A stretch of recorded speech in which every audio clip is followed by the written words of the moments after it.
নমস্কার বন্ধুরা, সকলকে বিজয়ার অনেক অনেক শুভেচ্ছা, শুভকামনা ও ভালোবাসা রইল। আজকে আমি দেখো শিউলি ফুলের মালা করছি।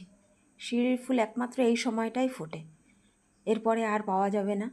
আর এবছর যেহেতু মা দুর্গা আগেই চলে এসেছেন তার বাপের বাড়িতে আমাদের মাঝে, তো সেই জন্য সেভাবে শিউলি ফুল সেই সময়টা পাইনি। না হয় ওই সময়টাও কিন্তু আমি শিউলি ফুল কুড়িয়ে মালা তৈরি করি।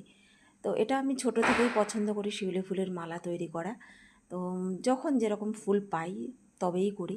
তো কিছুদিন ধরে আমি ফুলতলায় গিয়ে কিছু ফুল পাচ্ছি, সেই জন্য কুড়িয়ে নিয়ে এসে চেষ্টা করছি সময় পেলে ঠাকুরের জন্য মালা তৈরি করা। তো এর আগেও করেছি অনেকগুলো করে মালা, সব ঠাকুরদের জন্যই। তো আজকে সময়টা অনেকটাই কম, তাই বেশি মালা হয়তো করতে পারবো না, কিন্তু আমার রাধা গোবিন্দ এবং আজকে যেহেতু বৃহস্পতিবার, তাই মা লক্ষ্মীর জন্য অবশ্যই চেষ্টা করব অন্তত মালা তৈরি করার।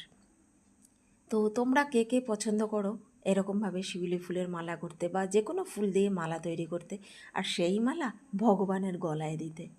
কি আনন্দ, তাই না? কি ভালোবাসা একটা। তো এটা আশা করি সবাই ভালোবাসে, সবাই পছন্দ করে এরকম কিছু কাজকর্ম, যেটা মনকে শান্তি দেয়, প্রাণকে শান্তি দেয়, আর মনে ভক্তিভাব নিয়ে আসে। সকল বন্ধুদের অনেক অনেক ধন্যবাদ এবং ভালোবাসা।